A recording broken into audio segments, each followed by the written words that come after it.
Shrimate Bhaktivedanta Swami Niti Namine Nama Vishnupadaya Krishna Krishna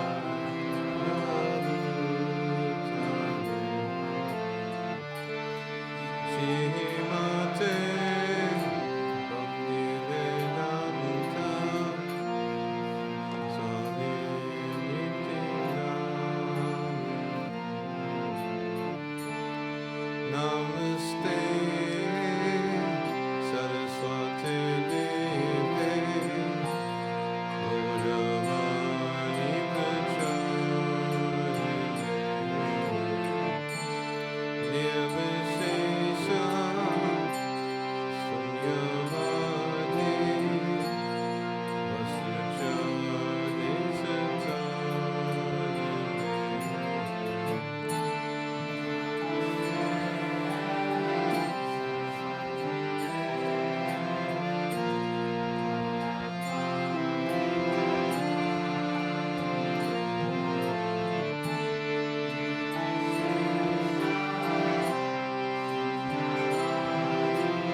Om Namo Bhagavate Vasudevaya.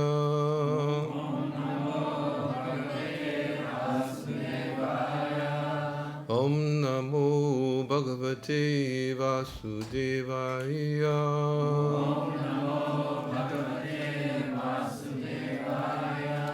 Om Namo Bhagavate Vasudevaya.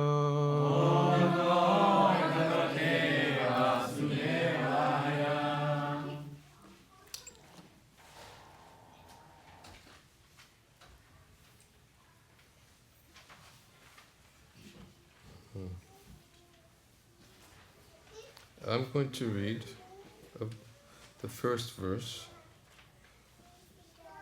of chapter 9 of Srimad Bhagavatam, Canto 10. It is the chapter of Mother Yasoda binds Lord Krishna.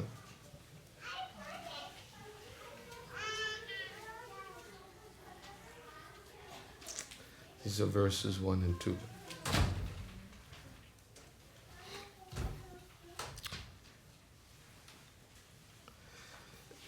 And we'll read the verse and commentary by Srila Prabhupada. Shri Shuka Uvacha Ekada Kriha Dasisu Yasoda Nanda Gehini Karmantara Niyuktasu Nirmamanta Svayam Dadhi Yani Yaniha Gitani Tad Bhala Charitani Cha Dadhi Nirmantane Kale Smaranti Tanyagata, excuse me. Sri Shukadeva Swami continued.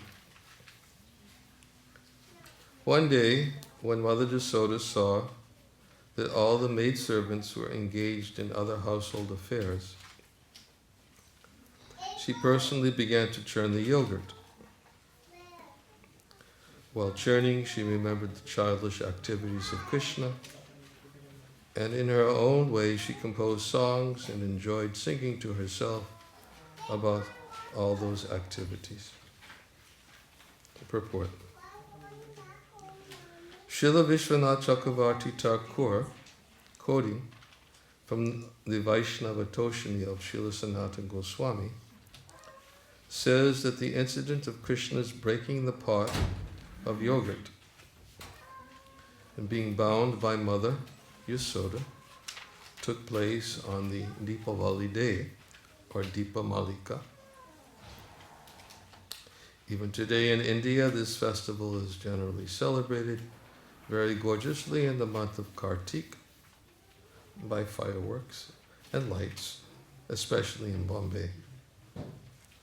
It is to be understood that among all the cows of Nanda Maharaj, several of Mother Yasoda's cows ate only grasses so flavorful that the grasses would automatically flavor the milk. Mother Yasoda wanted to collect the milk from these cows, make it into yogurt, and churn it into butter personally, since she thought that this child Krishna was going to the houses of neighborhood gopas and gopis to steal butter because he did not like the milk and yogurt ordinarily prepared. While churning the butter, Mother Yasoda was singing about the childhood activities of Krishna. It was formerly a custom that if one wanted to remember something constantly, he would transform it into poetry or have this done by a professional poet. It appears that Mother Yasoda did not want to forget Krishna's activities at any time. Therefore, she poeticized all of Krishna's childhood activities, such as the killing of Putana, Aghasura, Shakatasura, and Trinavarta, and while churning the butter, she sang about these activities in poetical form. This should be the practice of persons eager to remain Krishna conscious 24 hours a day. This incident shows how Krishna conscious Mother Yasoda was. To stay in Krishna consciousness, we should follow such persons.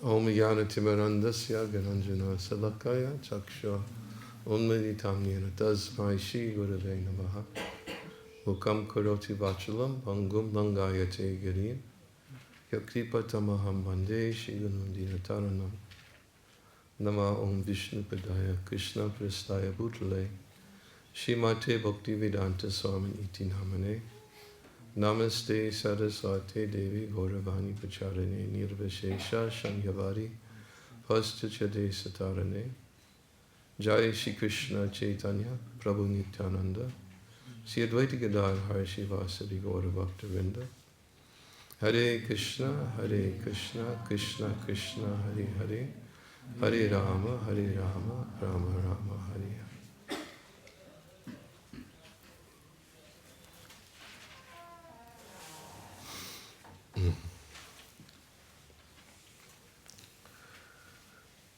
This verse is the first verse, as we said, of the chapter which introduces the Damodar Lila.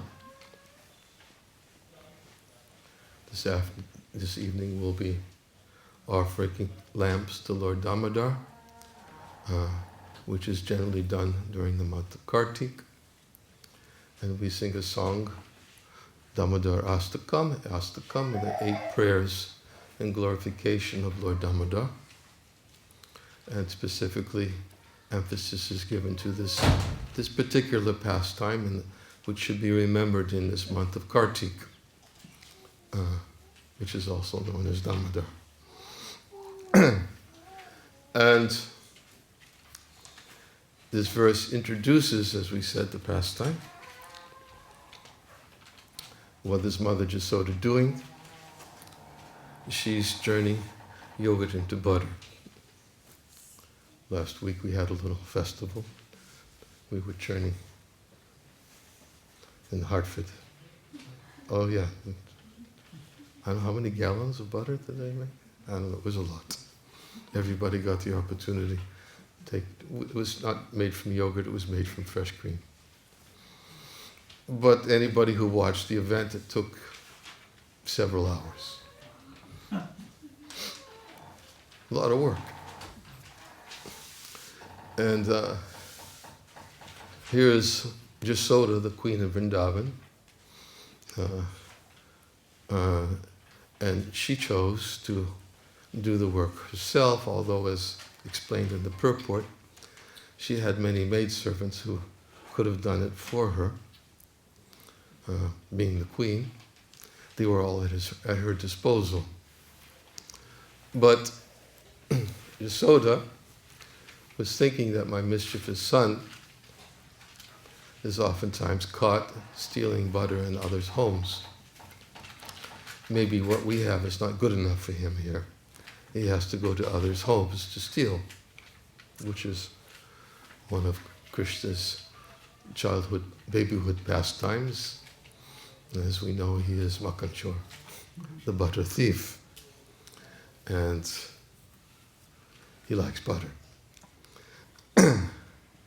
And so Mother Jasoda was thinking that I should prepare some nice butter for him that's just so good, it'll be so good that maybe I'll be able to keep him from circulating throughout all the homes in Vrindavan and causing so much mischief, because she oftentimes used to have to sit when all the gopis would come to her and complain.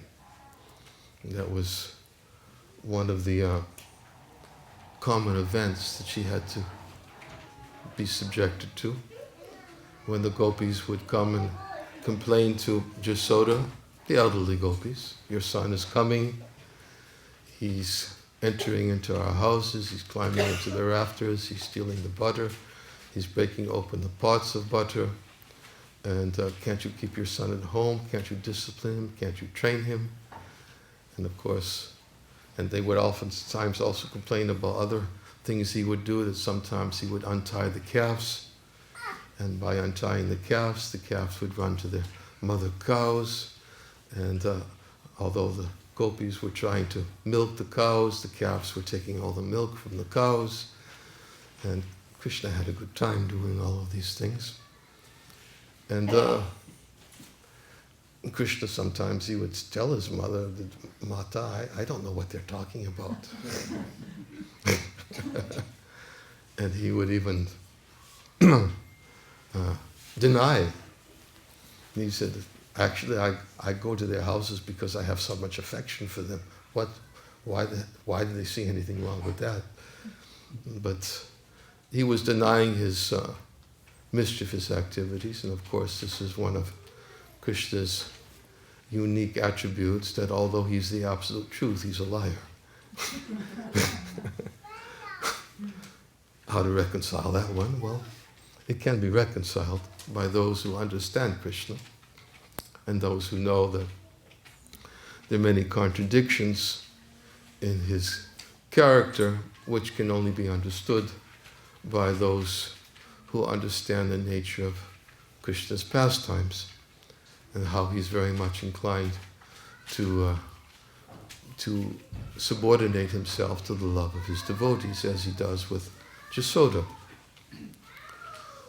So Jasoda, she is working hard, and there's a description of her in the next verse, describing how she's perspiring, and the flowers, the malika flowers in her hair, are falling down from her head onto the ground, and her body is moving very swiftly, and body is vibrating. She's hard labor, as we said when we prepared this butter last week. It took so many devotees laboring for several hours to turn it into butter. And that's what Yasoda wanted to do, because she thought, I will take the milk from the special cows. There were a few special cows that Yasoda was keeping track of. They were the cows that were grazing on Govardhan Hill, and they were attracted to certain types of grasses which were very aromatic, so aromatic, so that aroma coming from the aromatic grasses would actually manifest even in the milk from the cows. And she was thinking, I want to get the special milk from these special cows, which is coming from the special grass on Govardhan, and if I use all of this as ingredients for churning this butter, then certainly Krishna will stay at home. That was her way of thinking. And although Mother Jasoda was churning the butter, it's also described that she was doing it at a particular time in the morning when Krishna is usually asleep. And the reason why she does that, because whenever Krishna is awake, requires all of her attention. That's, again, I mean, when I oftentimes marvel, just like as we hear children, they make a lot of noise and do a little mischief. They like attention. It's their nature. Of course, sometimes it's not so easy to give attention and to satisfy them, but it's usually their way of getting attention. But Krishna, when he does it, Krishna has a way of getting everybody's attention. And there's a certain attractive feature that's obviously manifest, that when Krishna performs these mischievous activities and does these things to attract others' attention, the result is everyone thinks of him.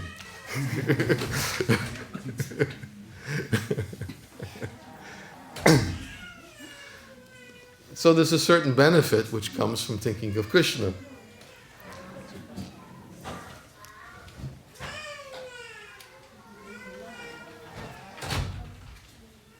See, it works. It really works. I marvel at how well it works. And Krishna cries also. He cries. Crocodile tears coming from his eyes. Out of fear of the stick of Mother Jasoda, he was crying. But we'll get to that. But it really works. It's a very, very effective method for capturing others' attention. And of course, once Krishna has everyone's attention, in fact, even when some of the gopis would come to Mother Jasoda to complain about the mischievous behavior of her son, one by one they would line up and they would tell all the different things that he would do, like untying the calves, stealing the butter, distributing the contents, breaking open the pots. Sometimes he would take lime. Sometimes they would make their homes very, very nice with lime, and it would be very nice and white, and Krishna would come and throw mud onto their homes. And they would, one by one, they'd line up and they would tell Jasoda about all of his activities, and Jasoda would sit there and, oh my, why are you doing these things? And Krishna would deny it. And then the gopis would tell Mother Jasoda, oh, actually, we're not so angry with your son. we came just to tell you about these things. Immediately they would reveal their actual disposition, that we just thought we should tell you about this, that's all. And they would derive great pleasure. Really, they were happy. So that's why Krishna performs wonderful pastimes, so that others will talk about him. Not only is it to perform mischievous pastimes so that the gopis come and talk about him, but he performs wonderful pastimes like lifting Govardhan Hill. Performs wonderful pastimes, so many of them as described in the Srimad Bhagavatam, which he leaves behind for us to hear and chant and discuss about him, because the nature of Krishna's pastimes is they're divyam, they're transcendental. And Krishna says, Janma kama chame divyam even yoveti tattvata. And anyone who knows the nature of my janma, my appearance, and my karma, my activities, simply by knowing that nature, that there's a certain benefit that comes, that's derived by hearing such narrations. The benefit is, Krishna says, one doesn't have to take birth again, but he attains my eternal abode. So that is one of the important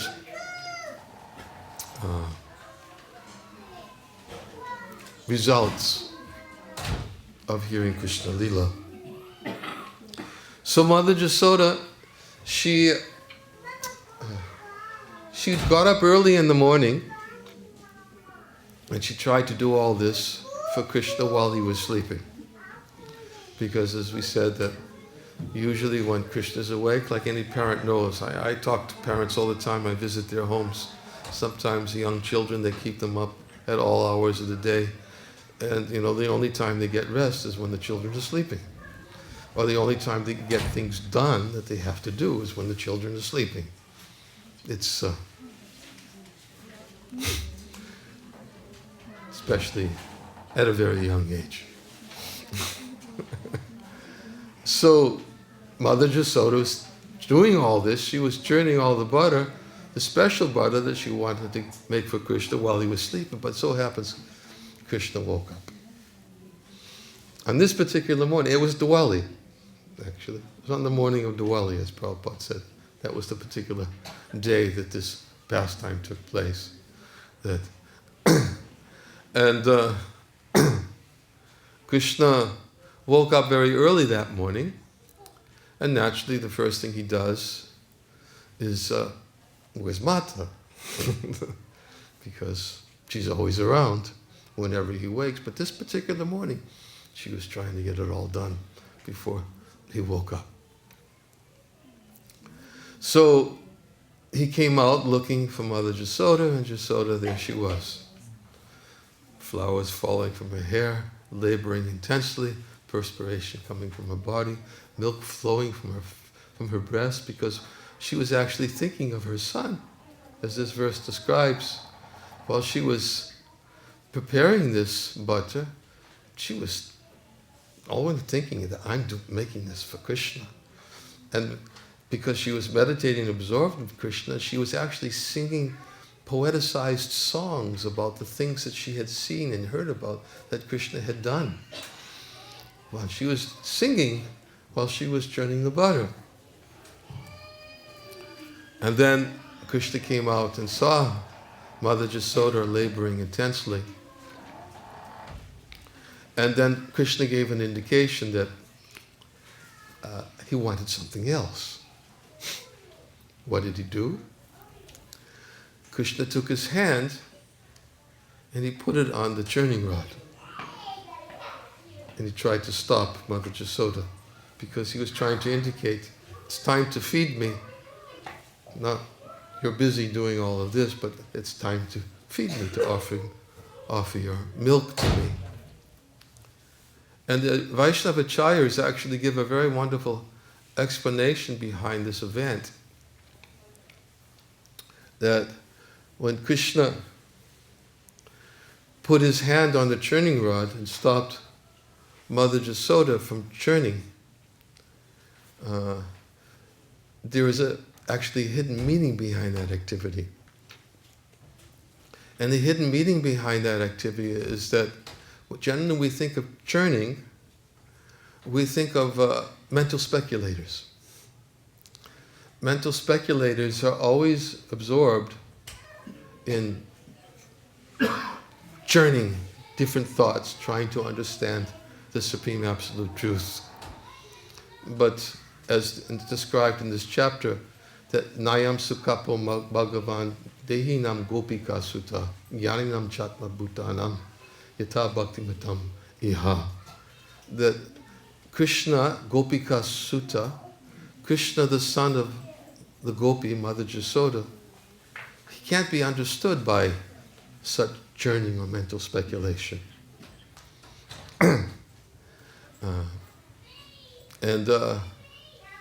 The mental speculators can understand him, those who perform severe austerities and penances, or those who accept the body as the self. Krishna can only be known to those who, as Nayanam Sukapo Bhagavan Gopi, he's described, he can only be understood by those who engage in spontaneous, loving, devotional service to him. So Krishna was trying to indicate, you don't have to churn. You already have me. You already have me in your possession by your love. What's necessity of all this churning? You've already purchased me by your love. So therefore the Acharyas explain that when Krishna was putting his hand on the churning rod of Mother Jasoda, he was trying to indicate that such churning is not required. I'm yours. In fact, Lord Brahma also, in his prayers to Lord Krishna, he describes another verse where he explains that Krishna cannot be understood by mental speculation. And he gives the example that the mental speculators, in their attempt to understand the Supreme Personality of Godhead and to understand his transcendental nature, his pastimes, they cannot know him in any way by mental speculation. He says for them, it's like a person who beats an empty husk of wheat to get grain. He said their efforts, when a person beats an empty husk of wheat to get grain, what is the fruit of all their labor? It's empty. There's no fruit. There's no wheat. But they still get fruit. What is the fruit they get? They get their hard labor. That's what they get.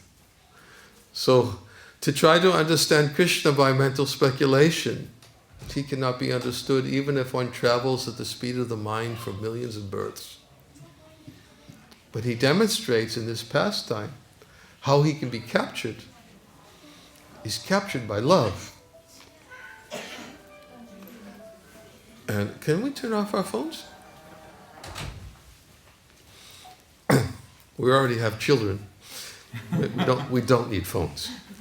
They can take your attention when many other times during the day. I better make sure I have mine off too. But maybe here we can try to avoid it. So, what we were saying, I was distracted. Huh? The labor. You just get the labor. Yes. Mental speculation. All you get, the fruit, is your hard labor, but you don't get Krishna. Oh, and the point is that Krishna can only be obtained not by mental speculation, but by unalloyed love, and which is, of course, what's revealed in this pastime, which gradually we'll get to. So Krishna put his hand on the churning rod, and he indicated to Mother Jasoda, please stop what you're doing and feed me. So Mother Jasoda, she stopped churning. She took her son Krishna on her lap, and she began offering her milk to him to feed him. And of course, Krishna is very much inclined to accept such offerings of love from his devotees. But it just so happened that while Mother Jasoda was feeding her son, that she had some milk on the stove. And the milk was boiling over. So, when the milk was boiling over, Mother Jasoda was thinking, this is milk is for Krishna. Everything's for Krishna. Yes, I'm offering him my milk now, but she was thinking she had to go and she had to turn the flame down because the milk was boiling over. But it's not because she was thinking, I don't want to clean up the mess. She was actually thinking, this milk is being prepared for Krishna. So both services were for Krishna. It's not like she was giving up service to Krishna for some illusory activity. She was giving up service to Krishna for service for Krishna. And therefore she wanted to get the milk on the stove. Vaishnavacharyas also, they give another very nice, detailed description of why was the milk boiling over on the stove.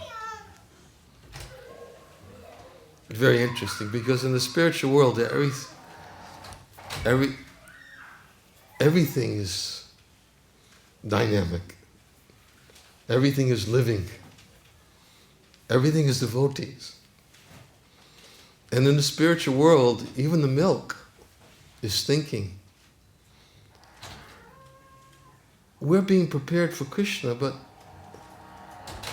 Krishna is enjoying the milk from his mother so much that we may not be offered to Krishna. It's because the milk was thinking this way. The milk was thinking, what value is there for our lives? We cannot continue to live. And the milk spilled over the pot because they were thinking, let us enter into the fire. This is how the milk is thinking in the spiritual world. Let us enter the fire. What is the use of our lives if we can't be offered to Krishna? Let us enter into the fire. So Vishwanath Chakravarti Thakur describes that even the milk is thinking in this way in the spiritual world. Trees, plants, flowers, they're all devotees. The grass, Lord Brahma in his prayers, he prays to Krishna, let me take birth as a blade of grass in Vrindavan, because even a blade of grass in Vrindavan is so superior to my existence in this world, because if I become a blade of grass in Vrindavan, then Krishna and the gopis, they'll trample me with their lotus feet and I'll get the dust of their feet on my head. So even to become a blade of grass in Vrindavan is such an auspicious existence in the spiritual world. So the milk was boiling over into what's the use of our life? And therefore they think, let us enter into the fire. So Mother Jasoda, she wanted to stop all of this. So Mother Jasoda, she went and she put Krishna down because she had to stop the milk, because, as we said, the milk is for Krishna also. And Krishna became angry. Krishna is the personification of, as we said, he's the absolute truth and he lies. Krishna is Atmarama, Aptakama. He's self-satisfied. Nothing required for his satisfaction, but yet he becomes angry. So another contradiction, but that contradiction again can be understood. You didn't listen to me.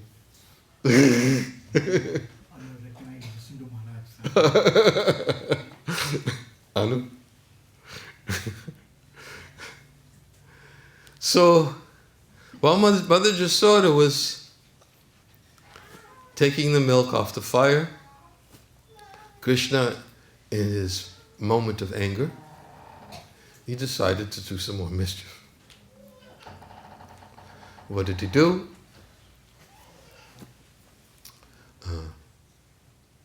Anybody know what he did? I'm sure he does know. Huh? He what? He took? Yes. Yes. Krishna, he manifested this wonderful pastime of breaking open the pots of yogurt and butter, which Mother Jasoda had been churning for him.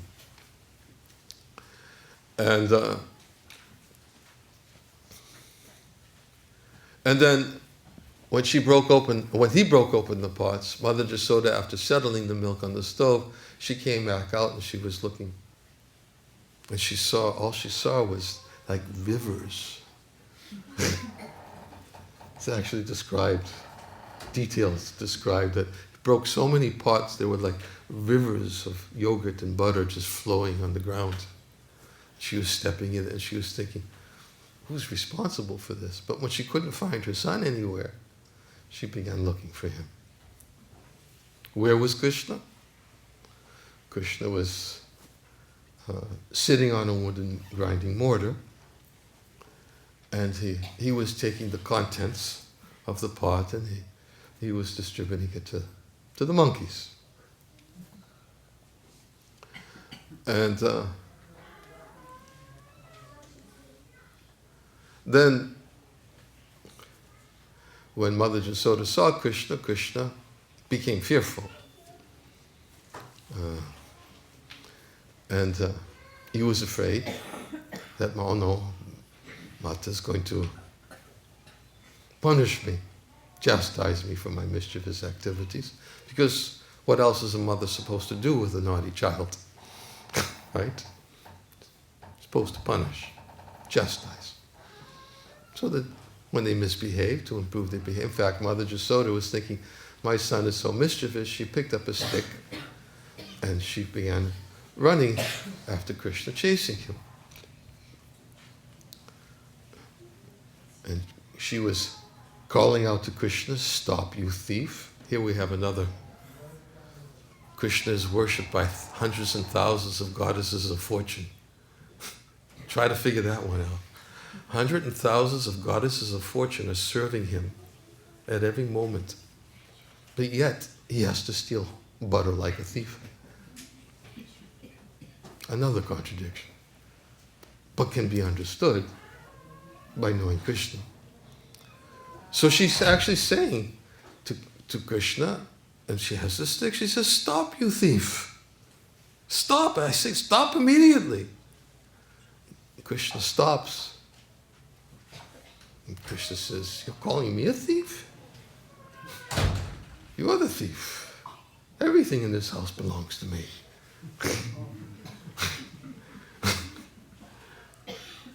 Little word jugglery there.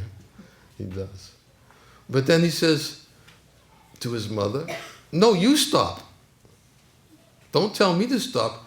You stop. And he says, you stop, and if you come any closer with that stick, you think I've been doing mischief before this? You wait and see what I'm going to do if you come any closer. He's threatening Mother Jasoda. Wait and see. So Mother Jasoda, she became a little bit reluctant. And then when Krishna saw that she was approaching him with the stick, first, it's described in the Bhagavatam, first it described that Krishna, he manifested false tears. He was trying to convince his mother that not to do this. So first he manifested false tears, but his mother Jasoda becoming very determined to punish him. Then what happened is that Krishna began manifesting real tears. He was afraid.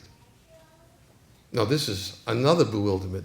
How is Krishna, who cannot be, he's even death personified, is afraid of Krishna.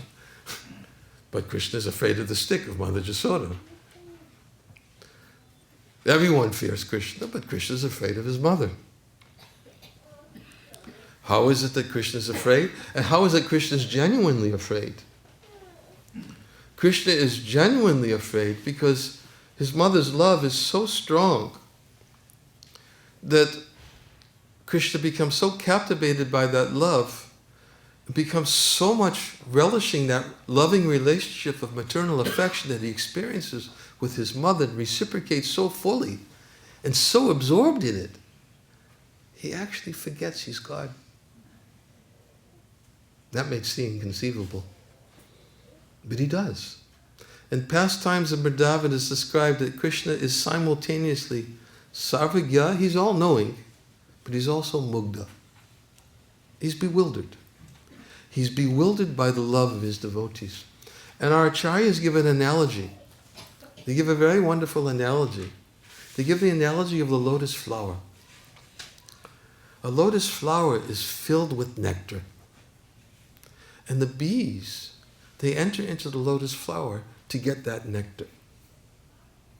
And they stay in there because there's so much nectar in the lotus flower that sometimes they become completely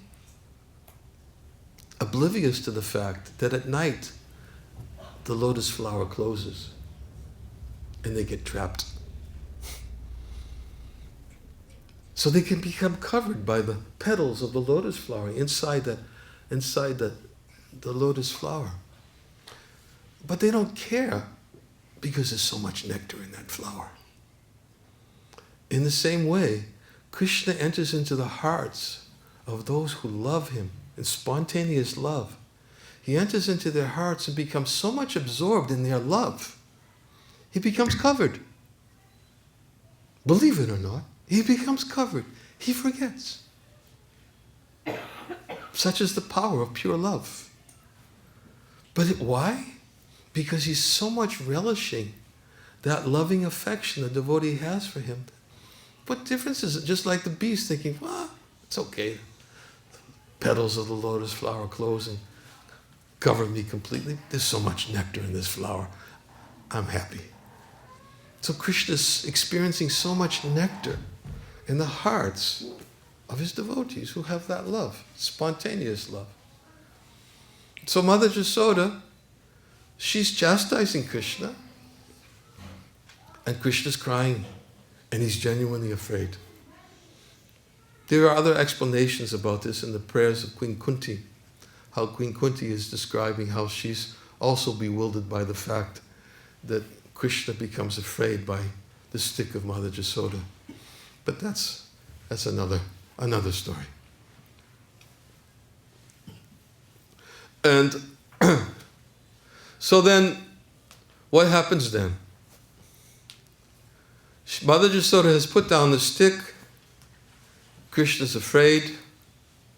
And Mother Jasoda decides, as she's been chasing him all over the courtyard, actually there's another explanation, because as she was chasing him all over the courtyard, it's described that Krishna, he went to the front of the courtyard. Why did he go to the front of the courtyard? Because he was thinking, if I go out in the front of the courtyard and if other people see my mother's chasing me, she'll be very hesitant to punish me in public. So he's thinking, I want to run out in the front because if others see what's going on, then I'll be able to avoid punishment. Krishna didn't want to be punished. He didn't want to be stopped because he had this desire. He wanted to play with his friends. And but Mother Jasoda was thinking that she was thinking, I have to punish my son. And so he doesn't do this again. I have to teach him a lesson. So Mother Jasoda, then as we know, she takes the rope and she attempts to tie. Damodara means bound by the waist with a rope. So she attempts to tie Krishna with his rope. So she takes the rope and she wants to tie him to the wooden grinding mortar. And then what happens is she discovers that when she tries to tie it, it's 2 fingers too short. And then she takes another rope, she ties it to that rope, and then she discovers that it's still 2 fingers too short. If we follow the whole Leela, as described in the Bhagavatam, it doesn't stop there. Not only does she take as much rope as she can find and ties it to the end, and still discovers that 2 fingers too short. And all the elderly gopis are standing there, Jasoda, what are you doing? You're working so hard trying to tie up your son. Can't you see he's not going to be tied up today? Why didn't you just accept it? And Mother Jasoda says, no, I want to see the extent of my son's waist. You get all the rope you have in your house and bring it. So she's the queen of Vrindavan, she sent all the gopis, elderly gopis, back to their homes to look for rope. They all came back. Rope, stacked up ropes. And she took one by one and she tied it. And each time she added another rope, 2 fingers too short. How is this possible? It's inconceivable. Actually, it's possible, and it's also explained by our Vaishnavacharyas, that Krishna has multi-potencies that act all according to his will. But in this particular pastime, 2 potencies at this particular point were at play. He has 2 potencies. One potency is called Satya Sankalpa Shakti. Satya Sankalpa Shakti is the potency of Krishna that fulfills all his desires.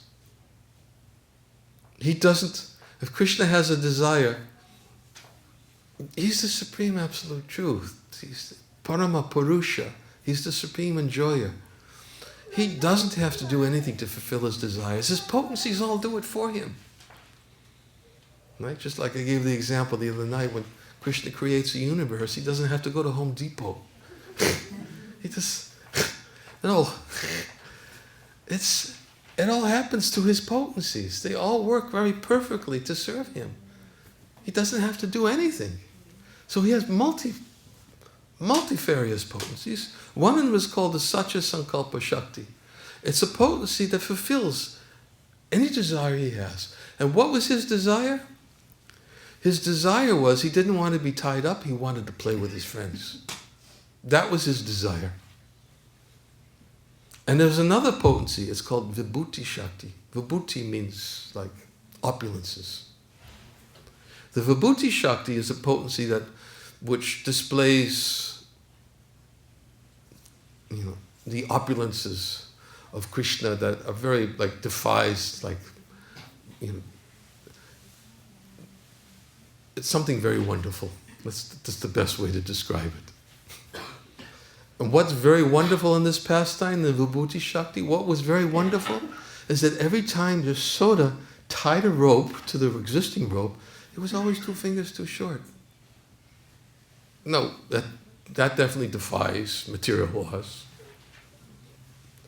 And actually, it's explained that Krishna cannot be tied up by rope, but he was tied, as Satyavrata Muni describes in his Damodarastakam prayers, he was tied up by the ropes of his mother's love.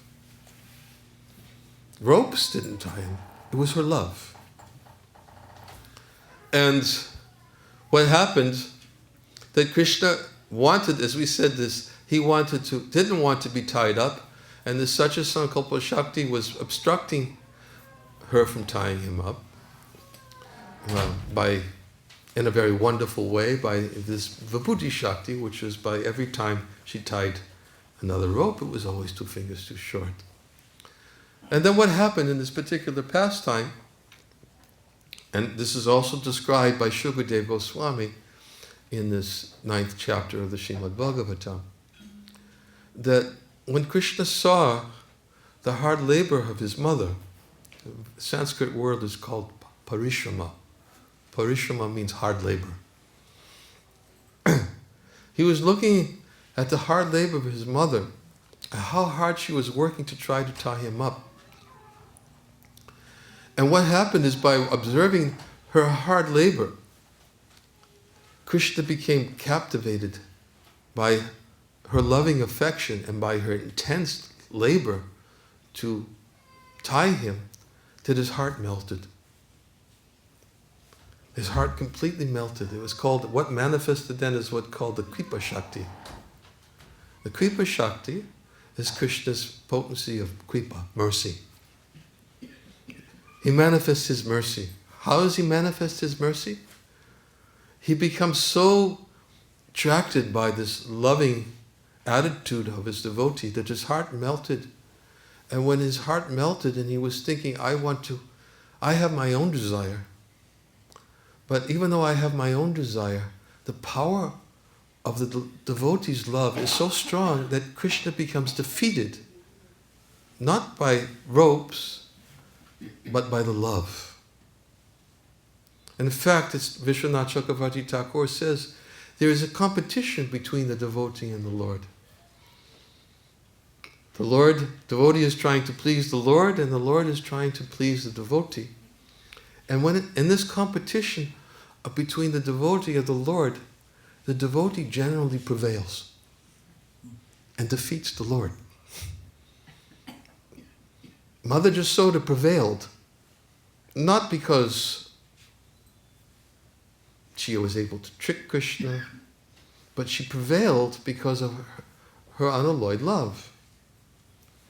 And therefore, Krishna's heart melted, and when his heart melted, then what happened was the Satya Sankalpa Shakti and the Vibhuti Shakti, which had manifested to serve his purposes prior, they left. They said, okay, we don't need to be around anymore. And because of the Bhakta Nishta, Nishta means conviction. Bhakta Nishta, the firm conviction of the devotee, and Krishna's Svanishta, his own Nishta. What is Krishna's own Nishta? His own conviction is that he allows himself to become purchased by the love of his devotee and allows himself to become under the control of the devotee, so much so that a devotee can defeat Krishna. Now, who can defeat Krishna? Nobody can defeat Krishna, but a devotee can. A devotee defeats Krishna by his love. Love is the most powerful. Nothing more powerful than love. And Krishna agrees to be defeated by love. He agrees to become subordinate and under the control of those who love him spontaneously, not because he's the order supplier. That's not love, that's business. That's a mercantile relationship. Oh, we love you because we expect something from you. That's not love. They love Krishna because he's Krishna. They love Krishna for no other reason except because of their loving relationship they have with Krishna. Krishna is my son. Krishna is my friend. They think in this way. They don't know anyone but Krishna. Such is the nature of their pure, unalloyed love. And therefore, Krishna becomes so attracted by that love. And he even, in the 10th canto of the Srimad Bhagavatam, he even describes, Lord Brahma describes in his prayers to Krishna, he says, you become conquered, although you are otherwise unconquerable, you allow yourself to become conquered by those who love to hear about you. Whatever position they are in, those who love to hear about you, you become conquered by them. They love to hear about his divine pastimes as they are manifested with his devotees. And therefore, Krishna, being captivated by the love of Mother Yasoda, he was defeated. And Mother Yasoda tied him up, controlled by love. I oftentimes tell, I like, there's a little story that Prabhupada tells in this connection, which is a nice analogy to help us understand the concept. Prabhupada tells a story. I know probably many of you have heard it many times, but it's Prabhupada. He tells a story about a prime minister named Prime Minister Gladstone. And he says that this Prime Minister Gladstone once had an important meeting with an ambassador who was coming to see him. And the time arrived for the ambassador to come for the meeting, and the ambassador arrived in his office. And he approached the secretary. The Prime Minister was in his own cabinet.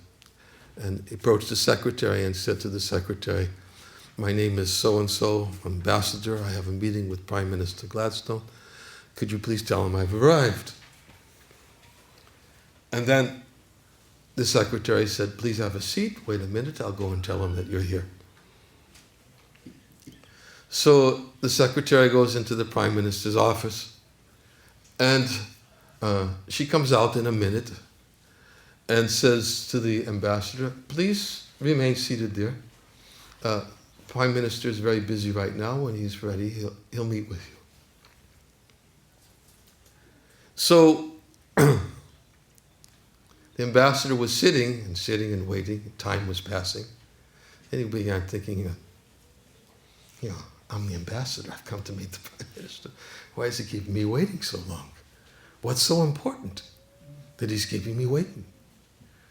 So he went and he saw that the door was open a little bit when the secretary came out. So he decided to peek inside the room to see what is so important to keep him waiting. And when he looked in, he saw that Prime Minister Gladstone was on the floor on his hands and knees. And his grandson was on his back riding him like a pony. And every time the grandson would kick the Prime Minister would immediately run forward and play the part perfectly to satisfy the grandson. And Prabhupada told this story to help us understand. He said, this is Krishna. There's many important affairs going on in the universe. Many important people doing important things. But what is so important for Krishna is for those who have love. That's most important. Those who have love. Those who are attracted to Krishna because he's Krishna. And because he's so beautiful, so attractive, so intelligent. So many wonderful characteristics which the devotees appreciate in the pastimes of the Lord. They love him for who he is, and because they love him for who he is, and not for anything else, Krishna becomes captivated by their love, and he reciprocates accordingly. And says, Yayatamam prapajante tangstataiva bhajamyaham. As you surrender to me, as you serve me, I reciprocate. You want my love? Love me.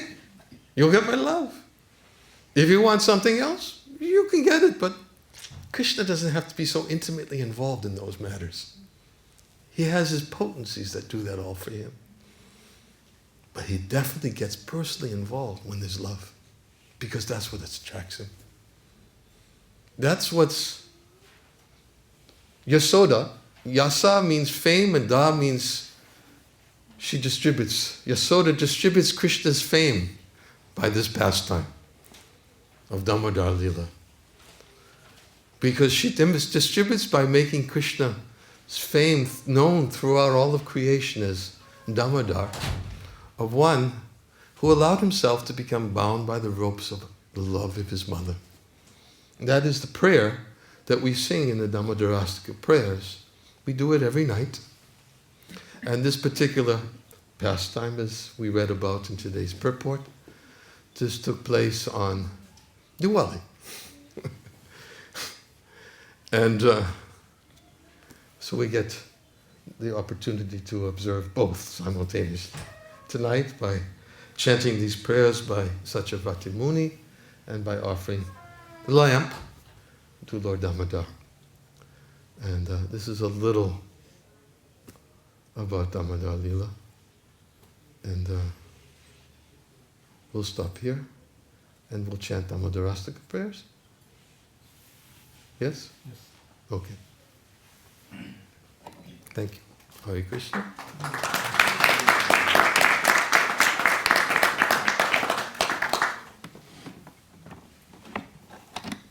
We have lamps here. Everybody like come one by one and then offer them.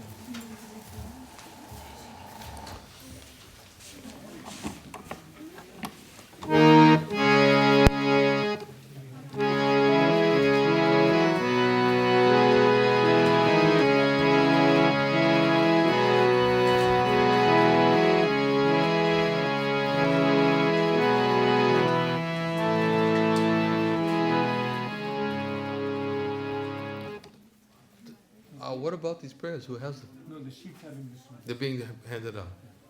Okay. So everyone can try to sing along. Can I read the translation first? Is there time? Yes. Okay. Yeah, plenty of time. Okay. I'd like to read the translation first.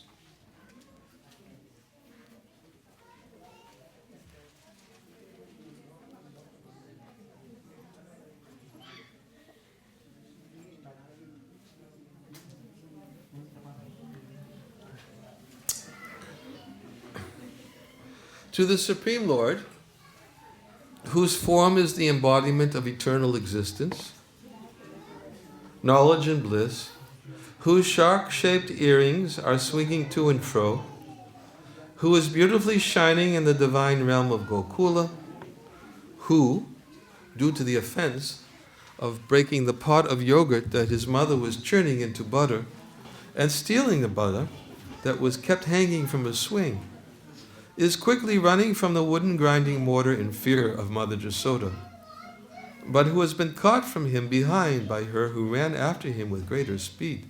To that Supreme Lord, Sri Damodar, I offer my obeisances. Seeing the whipping stick in his mother's hand, he is crying and rubbing his eyes again and again with his two lotus hands.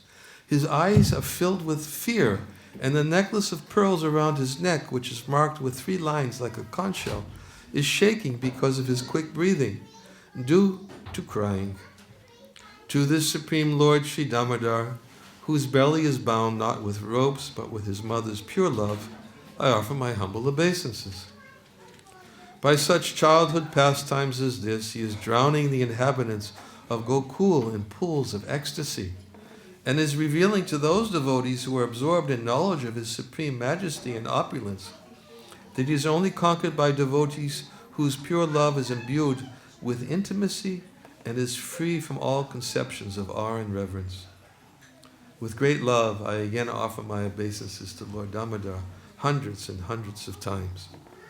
O Lord, although you are able to give all kinds of benedictions, I do not pray to you for the boon of impersonal liberation, nor the highest liberation of eternal life in Vaikuntha, nor any other boon which may be obtained by executing the 9 processes of bhakti.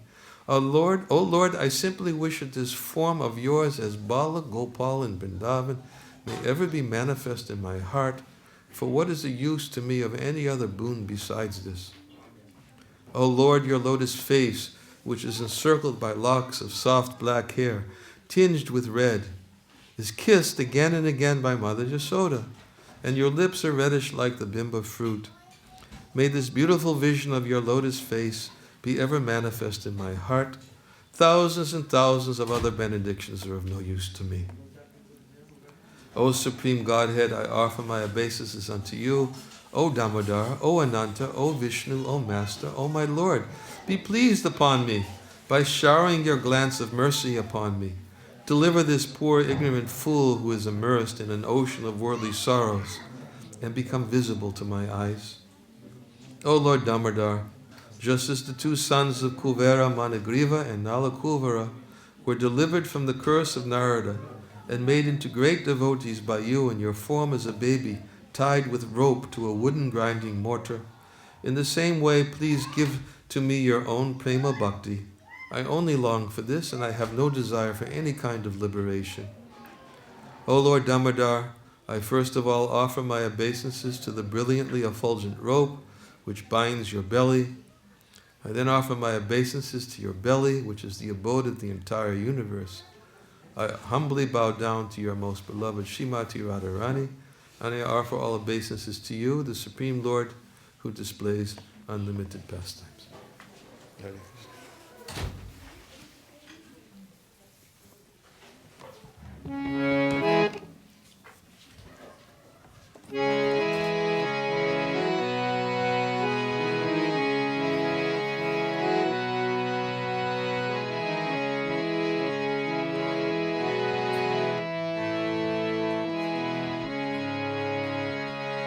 Namamishvaram Sachir